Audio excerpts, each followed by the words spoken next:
Hi students, welcome to our channel Easy Intermax. Today we will discuss 9D exercise.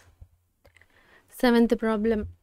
Find the length of the perpendicular drawn from the point 3, 4 to the straight line 3. మనం perpendicular distance, length అంటే distance అన్న ఒకటే. So మనకి ఇక్కడ perpendicular డిస్టెన్స్ని find out చేయమన్నారు. So మనకు perpendicular distance అనగానే d equals to mod ax1 plus by1 plus c equal by root of a square plus b square. ఈ ఫార్ములాని యూస్ చేసుకొని మనం ఇప్పుడు ఈ ప్రాబ్లమ్ని సాల్వ్ చేద్దాం. సొల్యూషన్, ఈక్వేషన్ ఇచ్చారు, సో పాయింట్ ఉంది. సో మనం వీటిని ఈ ఫార్ములాలో సబ్స్టిట్యూట్ చేద్దాం వాల్యూస్ని. సో గివెన్ లైన్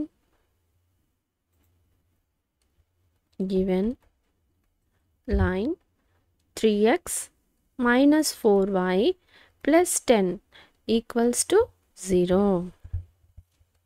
ఇప్పుడు మనం దీన్ని ax plus by plus c ఫామ్లో ఉంది. సో మనం దీన్ని ఈ ఈక్వేషన్తో కంపేర్ చేసుకుంటే ఏ వాల్యూ ఏమవుతుంది? a ఈక్వల్స్ టు 3, అదేవిధంగా b equals to -4, c equals to 10. Point, given point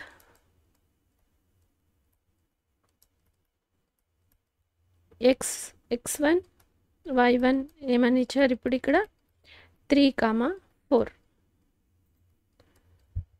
ఇప్పుడు మనం డిస్టెన్స్ ఫార్ములాలో సబ్స్టిట్యూట్ చేసి డిస్టెన్స్ని ఫైండ్ అవుట్ చేద్దాం. Distance equals to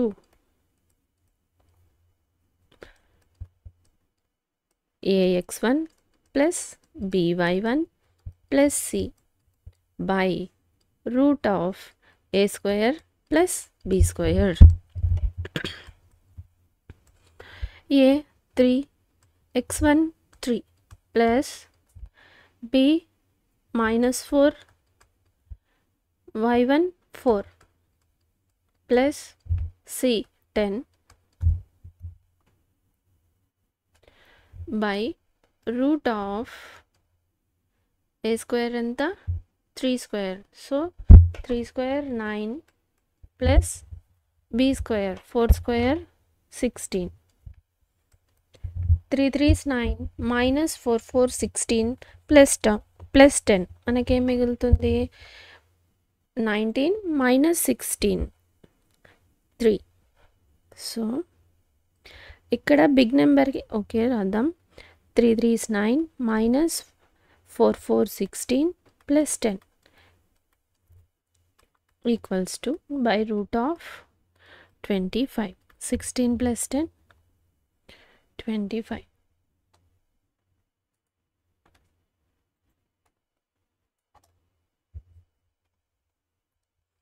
equals to ఇప్పుడు మనకి ఇక్కడ ఏం మిగులుతుంది? 3/5. So 3/5 units. డిస్టెన్స్ ఎంత? 3/5 యూనిట్స్. అంతే. ఇదే మనకి ఇక్కడ ఫైండ్ అవుట్ చేయమన్నారు. Distance, length of the perpendicular అంటే distance of the perpendicular. So point ఉంది, మనకి ఈక్వేషన్ ఉంది. సో ఈ ఫార్ములాలో సబ్స్టిట్యూట్ చేసి మనం ఇప్పుడు ఇక్కడ డిస్టెన్స్ని ఫైండ్ అవుట్ చేసాం. అదేవిధంగా next 8th problem. Find the distance between following parallel lines. మనకి ఇక్కడ 2 క్వశ్చన్స్ ఇచ్చున్నారు. సో ఫస్ట్ క్వశ్చన్ని ప్యారలల్ లైన్స్ యొక్క డిస్టెన్స్ని ఫైండ్ అవుట్ చేయమన్నారు. ప్యారలల్ లైన్స్ అనగానే మనకి ఇవి ఎలా ఉండాలి? ఏ terms, x terms, y term సేమ్గా ఉండాలి. So A value, B value ఈక్వల్గా ఉండాలి. సో ఇవి రెండు ఈక్వల్గా ఉన్నాయి కాబట్టి ఇవి C1 C2 ఎలా అయినా ఉండొచ్చు. సో ఈ లైన్స్ ప్యారలల్. సో మనకి 2 లైన్స్ ప్యారలల్ అనగానే మనకి డిస్టెన్స్ ఫార్ములా ఏమవుతుంది? Mod C1 minus C2 by root of a square plus b square. ఇప్పుడు మనం ఈ ఫార్ములాని యూస్ చేసుకొని డిస్టెన్స్ని ఫైండ్ అవుట్ చేద్దాం. Solution given equations.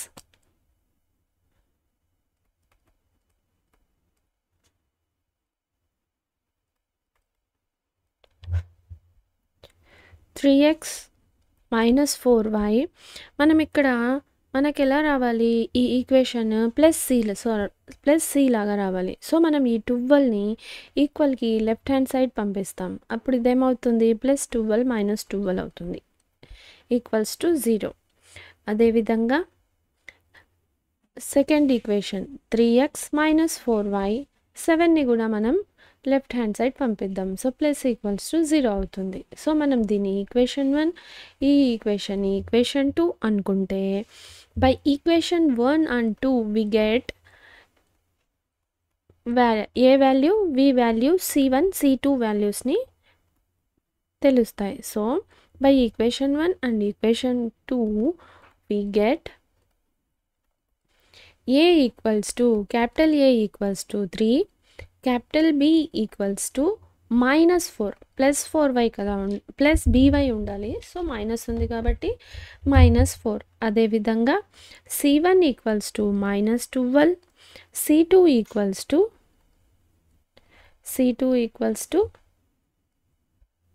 -7. సో ఈ వాల్యూస్ అన్నిటిని మనం డిస్టెన్స్ ఫార్ములాలో సబ్స్టిట్యూట్ చేద్దాం.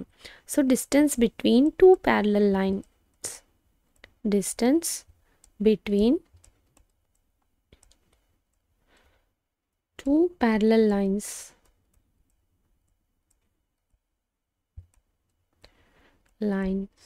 is FD formula D = mod C1 - C2 by √A² + B².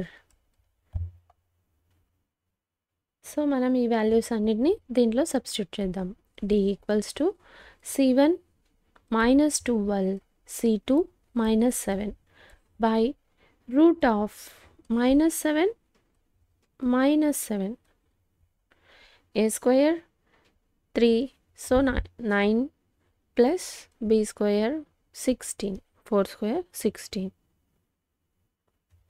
So ఇప్పుడు ఇదేమవుతుంది, D = -12 + 7 by √25. D = mod -5 by 5. So mod అంటే plus value, so 5/5, 5 D = 1. This is the distance. So మనకి two parallel lines ఉన్నప్పుడు ఈ ఫార్ములాని use చేసుకొని మనం ఈ equations ద్వారా మనం ఏ వాల్యూని, బి వాల్యూని ఫైండ్ అవుట్ చేసి దీంట్లో సబ్స్టిట్యూట్ చేసి డిస్టెన్స్ని ఫైండ్ అవుట్ చేసాం. అదేవిధంగా ఇప్పుడు సెకండ్ ప్రాబ్లం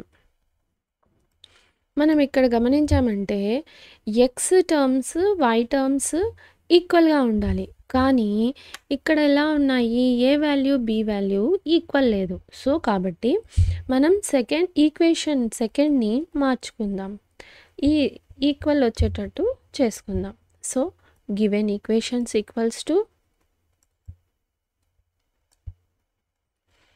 5x - 3y - 4 = 0. దీన్ని మనం ఈక్వేషన్ 1 అనుకుందాం. అదేవిధంగా ఈక్వేషన్ 2 10x -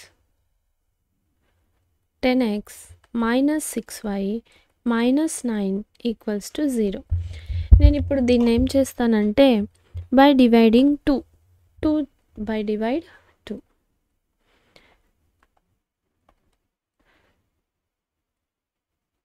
టూతో డివైడ్ చేస్తా. ఇప్పుడు ఇదేమవుతుంది, ప్రతి టర్మ్ని x/2 - 6/2 y - 9/2 = 0. ఇప్పుడు ఇది సేమ్ అవుతుంది చూడండి, 2 1s 2 3s, ఇది క్యాన్సిల్ అవ్వదు.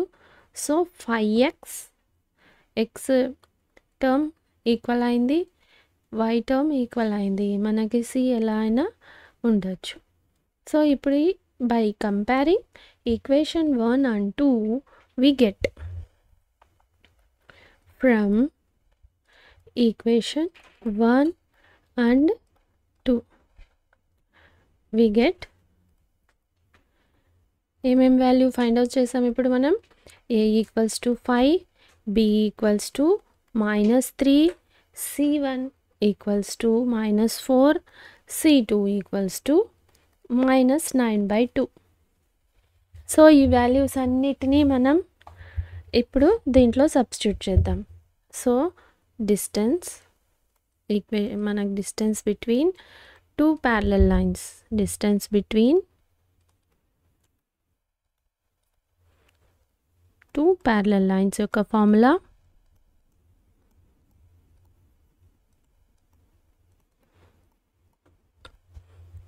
d equals to mod c1 minus c2 by root of a square plus b square. ఇప్పుడు దీన్ని సబ్స్టిట్యూట్ చేసి మనం సింప్లిఫై చేద్దాం. So -4 minus of minus plus 9/2 by root of 5 square means 25 plus 9, 3 square means 9 equals to, ఇప్పుడు ఇక్కడ మనం LCM తీద్దాం. So 2 minus 2 4s 8 plus 9 by root of 34, 25 plus 9 34. ఇప్పుడు మనకి ఇక్కడ మిగిలిన టర్మ్స్ వచ్చి 1/2 by root 34. సో దీని అన్నిటిని మనం ఒక దాంట్లో మాడ్ తీసేసి 1/2 into root of 34. ఇది సొల్యూషన్. అంటే మనకి ఇక్కడ only distance between 2 parallel formula ఒకటి తెలిస్తే మనం ఇక్కడ ఫైండ్ అవుట్ సింప్లిఫై చేసి ఫైండ్ అవుట్ చేయొచ్చు. కానీ మనం ఇక్కడ గమనించాల్సిన ఒక పాయింట్ ఏమిటంటే ఇక్కడ ఏ వాల్యూ అంటే x టర్మ్స్ y టర్మ్స్ ఈ ఈక్వేషన్స్ 2లో ఈక్వల్గా ఉండాలి. సో అవి ఈక్వల్గా లేకుంటే మనం వాటిని ఈక్వల్ వచ్చేటట్టు కన్వర్ట్ చేసి మనం ఈ డిస్టెన్స్ ఫార్ములాస్ని ఫైండ్ అవుట్ చేయాలి. So if you have any doubts, you can ask in comments. In this video, we will solve 8th and 7th problem. If you want to download these notes, you can download it from description. If you want me to solve any specific problem from any chapter, let me know in the comments so that I will upload in next video. If you like the content, like, share, subscribe to our channel Easy Inter Maths. Thank you.